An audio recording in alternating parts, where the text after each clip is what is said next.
तो जय हिंद प्यारे बच्चों। हम लोगों ने पिछले लेक्चर में यहाँ तक देख लिया था वियतनामी गृह युद्ध और अमेरिका के पहले वाला जितना भी कंबोडिया और लाओस में जो हमारा गृह युद्ध का शुरुआत हुआ था उसके बारे में जान लिया था। आज हम लोग वियतनामी गृह युद्ध और अमेरिका के बारे में जानेंगे। ठीक, तो कंबोडिया और लाओस का गृह युद्ध के बारे में हम लोग पिछले लेक्चर में देख लिए थे। आज वियतनाम में गृह युद्ध के बारे में जानेंगे। तो चलिए आज के लेक्चर को स्टार्ट करते हैं।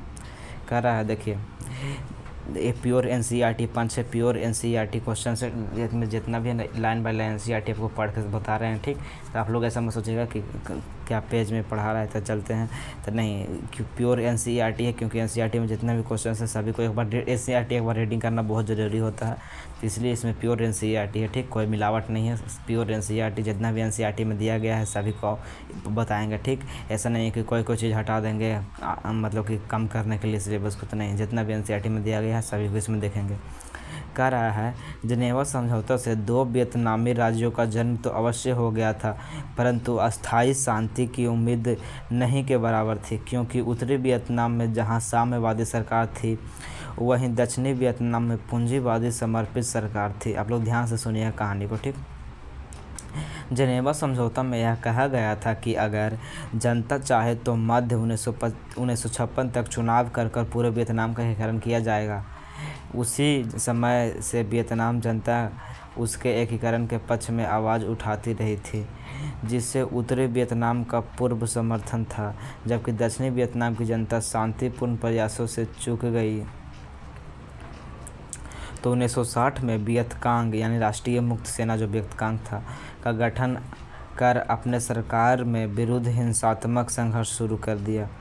1961 ईस्वी तक स्थिति इतनी बिगड़ गई थी कि दक्षिणी वियतनाम में आपातकाल की घोषणा कर दी गई और वहां गृह युद्ध शुरू हो गया। और दक्षिणी में वियतनाम का बागडोर कौन संभाले था? तब बाओ दाई संभाले था। ठीक, बाओ दाई था। ठीक, याद रखिएगा। अमेरिका के समर्थन में था और उत्तरी वियतनाम का था हो ची मिन्ह, वो समाजवाद का समर्थन था रूस का। ठीक, आगे क्या होता है देखिए। अमेरिका जो दक्षिण वियतनाम में साम्यवाद को प्रभाव को रोकना चाहता था, उसने 1961 में सितंबर 1961 में शांति को खतरा नाम से श्वेत पत्र जारी कर उत्तरी वियतनाम को हो ची मिन्ह सरकार को इस गृह युद्ध के लिए जिम्मेदार ठहराया और 1962 के शुरुआत में अपने 4000 सैनिक से दक्षिण वियतनाम में मदद के लिए सौगान भेज दिया। ठीक, वास्तविकता यह थी कि नियो हिंद दियम की तानाशाही अत्याचारों से जनता तंग आ चुकी थी। बौद्ध जनता धार्मिक असहिष्णुता के कारण आत्मदाह कर रही थी। इसे लेकर 1963 में सेना ने विद्रोह कर न्यो दियम को मार दिया और सैनिक सरकार की स्थापना हुई। ठीक, देखिएगा रहा है ना, जो अमेरिका था वो देखा ना कि दक्षिणी वियतनाम में गृह युद्ध शुरू हो गया, तो उसने इसका जिम्मेदार हो ची मिन्ह को ठहराया, जो साम्यवाद का समर्थक था, रूस का समर्थक था, उत्तरी वियतनाम का था। ठीक, तो उसको इसका जिम्मेदार ठहराया और अपना 4000 सैनिक को भेज दिया था यहाँ दंगा रोकने के लिए। ठीक, गृह युद्ध आयोग वहाँ का राजा था, उसको सैनिक के द्वारा मार दिया गया था और सैनिक शासन की स्थापना हुई, परंतु यह भी प्रतिक्रियावादी थी। इस तरह सरकारों का आना जाना लगा रहा, मगर किसी की भी नीति नहीं बदली और वियतकांग का संघर्ष चलता रहा। 5 अगस्त 1964 को अमेरिका ने उत्तरी वियतनाम पर आक्रमण कर कुछ सैनिक तबाह कर दिए। ठीक, सैनिक अड्डे को तबाह कर दिया। जो अमेरिका था वो नहीं चाहता था कि जो हो ची मिन्ह है उत्तरी वियतनाम के शासक, वो रूस का साथ दे, साम्यवाद को अपनाए, इसलिए वो हमेशा हो ची मिन्ह को मारना चाहता, मतलब उनको वहाँ से उत्तरी वियतनाम से भगाना चाहता था।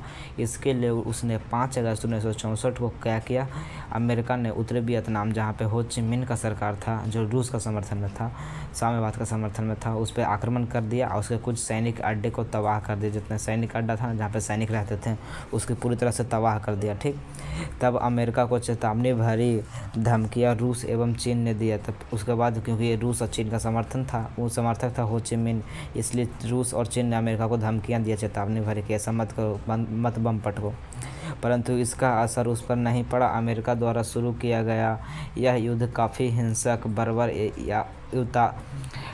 यत्नापूर्ण था। इस युद्ध में खतरनाक हथियारों जैसे टैंकों एवं बम वर्षकों विमानों का व्यापक प्रयोग किया गया था। साथ ही रासायनिक हथियार नापाम एजेंट और फास्फोरस बमों का जमकर इस्तेमाल किया गया था। ठीक, अमेरिका उत्तरी वियतनाम के खिलाफ युद्ध का धावा बोल देता है और उत्तरी वियतनाम में हो ची मिन्ह के खिलाफ अपना जितना भी सैनिक, अपना जितना भी हथियार था ना, उन सभी को यहाँ पे ले आता है लड़ने के लिए। ठीक, सोचा था ना कि जैसे वहाँ पे जापान में उसको परमाणु बम का आक्रमण करके जापान पे अधिकार कर लिया था, जापान को तबाह कर दिया था ना, वैसे सोचा था कि उत्तरी वियतनाम को भी तबाह कर देंगे और यहाँ पे अपना अधिकार कर लेंगे, लेकिन ऐसा नहीं हुआ। इसने बहुत सारा रासायनिक हथियार को लाया था। उस समय लोगों को ज़्यादा रसायन के बारे में जानकारी नहीं था। उसी समय अमेरिका परमाणु बम, रासायनिक हथियार, सब चीज़, टैंक, बम, विमान बढ़िया बढ़िया सब ले आया था। ठीक, तो पूछा जाता है कि नापाम एवं एजेंट ऑरेंज क्या है, या फिर रासायनिक हथियार से आप क्या समझते हैं, तो लिखिएगा नापाम यह एक तरह का ऑर्गेनिक कंपाउंड है जो अग्नि बमों में गैसोलीन के साथ मिलकर एक ऐसा मिश्रण तैयार करता है जो त्वचा से चिपक जाता है और जलता रहता है। इसका व्यापक पैमाने पर वियतनाम में प्रयोग किया गया था। ठीक, वियतनाम के लोगों पे अमेरिका द्वारा प्रयोग किया गया था रासायनिक हथियार का, जिसमें नापाम और एजेंट ऑरेंज आते हैं। ठीक, नापाम क्या था तो याद रखिएगा क्या है, ऑर्गेनिक कंपाउंड है जो बमों में गैसोलीन के साथ मिलकर एक ऐसा मिश्रण बनाता है जो त्वचा से चिपक जाता है और जलता रहता है। अगर पेड़ पे गिरा दिया जाता था इसको, एजेंट ऑरेंज को, तो पेड़ पूरा झुलस जाता था। ठीक, आगे देखिए आगे क्या होता है। यह युद्ध उत्तरी वियतनाम के साथ साथ वियतकांग एवं वियतकांग समर्थक दक्षिण वियतनाम जनता से भी लड़ा गया था। ठीक, जो भी जनता थे दक्षिणी वियतनाम का, जो जिसमें बायोदाई का सरकार बना था, दक्षिणी वियतनाम तो अमेरिका का समर्थन में ही था, लेकिन फिर भी जो लोग वहाँ के हो ची मिन्ह का समर्थन करते थे, जो लोग चाहते थे कि वियतनाम का एकीकरण हो, उनके खिलाफ भी अमेरिका ने युद्ध छेड़ दिया था। ठीक, निर्दोष ग्रामीणों की हत्या कर दी जाती थी, मतलब जो निर्दोष गाँव के लोग होते थे उनकी हत्या कर दी जाती थी। उनकी औरतों व लड़कियों के साथ पहले सामूहिक बलात्कार किया जाता था, फिर उन्हें मार दिया जाता था और अंत में पूरे गांव को आग के हवाले कर दिया जाता था। 1967 तक अमेरिका इसे इतने बम वियतनाम पे बरसाए जितनी द्वितीय विश्व युद्ध जर्मनी ने इंग्लैंड के विरुद्ध भी नहीं गिराया था। ठीक, जितना द्वितीय विश्व युद्ध में नहीं बम पटाखा गया था, गिराया गया था, उतना अमेरिका ने गिराया था वियतनाम पे। ठीक, आगे देखिए आगे क्या होता है। अमेरिका की इस तरह की कार्रवाइयों का विरोध राष्ट्रीय एवं अंतर्राष्ट्रीय स्तर पर होने लगा। प्रसिद्ध दार्शनिक रसेल ने एक अदालत लगाकर अमेरिका को वियतनाम युद्ध के लिए दोषी करार दे दिया। इसके आर्थिक कुपरिणाम भी प्रचलित होने लगे। प्रति वर्ष 2 से 2.5 अरब डॉलर का अमेरिकी खर्च में वृद्धि हुई। इससे अमेरिकी की अर्थव्यवस्था डाबडोल होने लगी, मतलब कि उसका अर्थव्यवस्था गिरने लगा, क्योंकि उतना सारा बम पटक रहा था वियतनाम पे। तो उसके लिए क्या होता था, खर्चा होने लगा था, अरबों डॉलर खर्चा होने लगा था। ठीक, अंतर्राष्ट्रीय बाजार में डॉलर का मूल्य काफ़ी नीचे गिर गया, परंतु अमेरिका ने दक्षिण वियतनाम में अपना प्रतिष्ठा का प्रश्न बना लिया था और समझौते के सारे प्रयासों को विफल करता हुए युद्ध जारी रखते हुए था, मतलब कि युद्ध को जारी रखना चाहता था। अमेरिका को कुछ प्रभाव नहीं पड़ रहा था, चाहे कितना खर्चा डॉलर का भाव कितना गिर जाए, लेकिन वह चाहता था कि इसको ख़त्म करके रहेंगे पूरे, मतलब कि तबाह करके रहेंगे वियतनाम को। ठीक, अमेरिका को ईगो हर्ट हो गया था ना अमेरिका का। ठीक, यहाँ पे याद रखिएगा रसेल के बारे में। रसेल क्या था, एक दार्शनिक था। ठीक, बस इतना याद रखिएगा, रसेल एक दार्शनिक था। अब देखिए एजेंट ऑरेंज। अब पहले नापाम के बारे में जान लिया ना, रासायनिक हथियार में नापाम के बारे में। अब एजेंट ऑरेंज क्या है उसके बारे में जानिए। देखिए एजेंट ऑरेंज क्या है। देखिए यह एक ऐसा जहर था एजेंट ऑरेंज जिससे पेड़ों की पत्तियां तुरंत झुलस जाती थी एवं पेड़ मर जाता था। जंगलों को ख़त्म करने के लिए इसका प्रयोग किया जाता था। इसका नाम ऑरेंज पट्टियों वाले ड्रमों में रखे जाने के कारण पड़ा। अमेरिका इनका इस्तेमाल जंगलों को खेतों में आबादी दोनों पर जमकर किया। इस जहर का असर आज भी नज़र आता है, जन्मजात विकलांग एवं कैंसर के रूप में। जो हम उत्तरी वियतनाम में गिराया था ना एजेंट ऑरेंज, उसका प्रभाव अभी भी आप जाके देख सकते हैं। ठीक, दूसरी तरफ वियतनाम व साम्यवाद या किसी अन्य बातों के लिए नहीं बल्कि अपने अस्तित्व और अपने राष्ट्र के लिए लड़ रहे थे। जो वियतनामी लोग थे वो अपने अस्तित्व के लिए लड़ रहे थे, क्योंकि अगर अमेरिका पूरी तरह से अगर ध्वस्त कर देता, तबाह कर देता वियतनाम को, तो उसका अस्तित्व ख़त्म हो जाता था। अपने अस्तित्व के लिए लड़ रहे थे। यहाँ तक कि वियतनामी महिलाएं अपने पीठ पर बच्चों को बांध, फुल पैंट पहने, हाथों में बंदूक लिए गश्ती लगाती या सीधे युद्धों में शामिल होती देखी जा सकती थी, या फिर हो ची मिन्ह मार्ग की मरम्मत करती देखी जा सकती थी। ठीक, कहाँ गया? खुद जो वहाँ की महिलाएं थे वियतनाम का, वो जानते थे कि अगर अभी अमेरिका जीत गया ना युद्ध, तो क्या होगा कि उनका अस्तित्व ख़त्म हो जाएगा, वियतनाम का अस्तित्व ख़त्म हो जाएगा। इसलिए जो वियतनामी महिलाएं थी वो भी युद्ध में लड़ रही थी। वो सीधे फुल पैंट पहन के और तलवार लेके हाथ में युद्ध में देखे जा सकते थे। ठीक, या फिर जो हमारा वहाँ पे एक मार्ग था हो ची मिन्ह मार्ग, जो तीनों देशों से जाता था, वियतनाम, कंबोडिया और लाओस तीनों देशों से होकर गुजरता था, उसकी मरम्मत करते हुए देख सकते थे। क्योंकि बार बार अमेरिका आके हो ची मिन्ह मार्ग पर बम गिरा देता था और इस मार्ग को तोड़ फोड़ देता था, लेकिन फिर भी महिलाएं तुरंत जाके रात भर में उसको रिपेयर कर देते थे, उसको फिर से बना देते थे। ठीक, शामिल होती देखी जा सकती, या फिर हो ची मिन्ह मार्ग की मरम्मत करती देखी जा सकती थी। प्राचीन नायकों में आख्यानित कर स्त्रियों को प्रेरित भी किया था। इसी संदर्भ में त्रिअयु की कहानी भी सुनने को मिलता है, जिसे इस समय देवी की तरह पूजा जाता था। ठीक, आय कह रहा है 1968 के प्रारंभ में वियतकांग ने अमेरिकी शक्ति का प्रतीक पूर्वी पेटांगन सहित कई ठिकानों पर धावा बोलकर अमेरिकियों को काफ़ी क्षति पहुंचाई। इन धावों ने यह स्पष्ट कर दिया कि वियतनाम के हौसले अभी भी काफ़ी बुलंद है, और यह भी स्पष्ट हो गया कि वियतनामियों की रसद पहुंचने वाली मार्ग हो ची मिन्ह काफ़ी मजबूत है। हो ची मिन्ह मार्ग पर कितना बम गिराया लेकिन फिर भी वो नहीं टूटा था। ठीक, क्योंकि इसे बमबारी से नष्ट नहीं किया जा सकता था। परंतु वस्तुतः हो ची मिन्ह मार्ग हनोई से चलकर लाओस, कंबोडिया के सीमा क्षेत्र से गुजरता हुआ दक्षिणी वियतनाम तक जाता था। ठीक, यही 2 नंबर का प्रश्न बनता है कि हो ची मिन्ह मार्ग क्या है, तो लिखेगा हो ची मिन्ह मार्ग हनोई से चलकर लाओस, कंबोडिया के सीमा क्षेत्र से गुजरता हुआ दक्षिणी वियतनाम तक जाता था, जिससे सैकड़ों कच्ची पक्की सड़कें निकल कर जुड़ी थी। अमेरिका सैकड़ों बार इसे क्षतिग्रस्त किया था। ठीक, देख सकते हैं हो ची मिन्ह का मार्ग को दिखाया गया है। ये देखिए, ये है हो ची मिन्ह मार्ग। यहाँ से वियतनाम से चलते हुए कंबोडिया, लाओस सगरो जाता है। इससे कई सारे छोटी मोटी सड़क निकलती है। ठीक, हम देखिए क्या कर रहा है, क्षतिग्रस्त कर चुका था, परंतु वियतकांग एवं उसके समर्थक लोग तुरंत उसका मरम्मत कर लेते थे। जो हो ची मिन्ह मार्ग था उसका तुरंत मरम्मत कर लेते थे।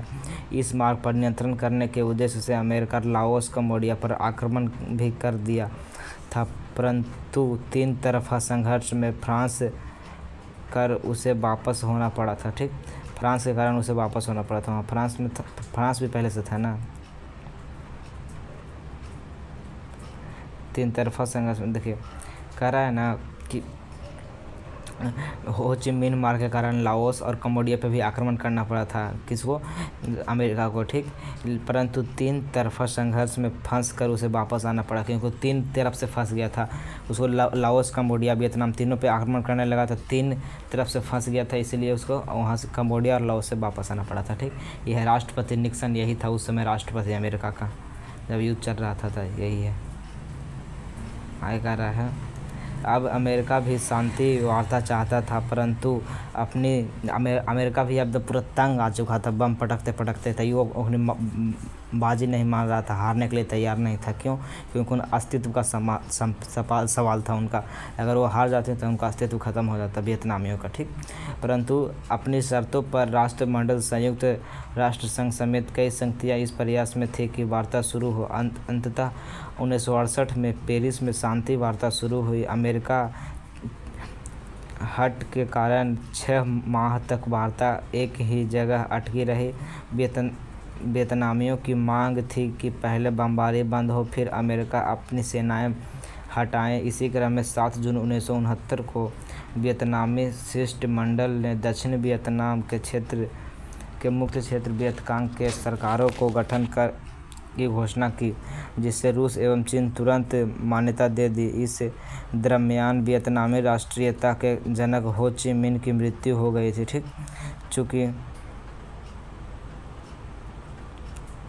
चूँकि उन्होंने अपने वसीयत में दक्षिणी वियतनाम को मुक्त कर संघर्ष का आह्वान किया था, अतः संघर्ष जारी रहा।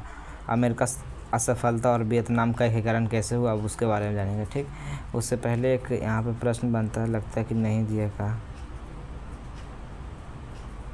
देखिए ऊपर नहीं लगता है, नीचे है। ठीक, अथी माइली गांव का घटना के बारे में एक प्रश्न देता है, उसका बताना बहुत ही ज़रूरी है। 3 नंबर का प्रश्न पूछता है, माइली गांव का घटना क्या है। ठीक, उसके बारे में देखिए यहाँ दिया है माइली गांव की घटना, आगे बताएंगे। ठीक, अब देखिए आगे कह रहा है अमेरिका सफलता और वियतनाम का एकीकरण। ठीक, अमेरिका की शर्तें किया गया था तो दक्षिणी वियतनाम की स्वतंत्रता। ठीक, फिर अमेरिकी सेनाएं उन क्षेत्रों में ही रहेगी जहां मतलब पहले से है, वहीं क्षेत्रों में रहेगा। तीसरा उसका, जब तक वियतकांग संघर्ष करेगा दक्षिणी वियतनाम में आतंक मचाएगा, बमबारी जारी रहेगा। जो अमेरिका का ये 3 शर्त था। ठीक, पहला शर्त क्या था कि दक्षिणी वियतनाम में को स्वतंत्र कर दिया जाए।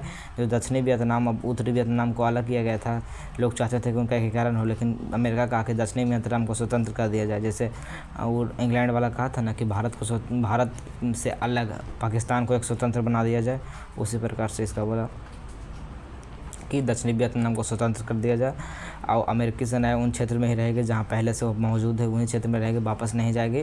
और तीसरा बोला कि वियतकांग संघर्ष जब तक चालू रहेगा, मतलब जब तक आतंकवादी जो वहाँ के लोग दक्षिणी वियतनाम में कुछ वियतकांग संघर्ष एक संगठन था वियतकांग, उसके जितना भी लोग थे संघर्ष करते रहेंगे एकीकरण के लिए, तब तक दक्षिणी वियतनाम में आतंक मचा रहेगा, बमबारी जारी रहेगा। यही बोला 3 शर्त था अमेरिका का। ठीक, अमेरिकी सफलता और वियतनाम का एकीकरण कैसे हुआ, अब देखिए।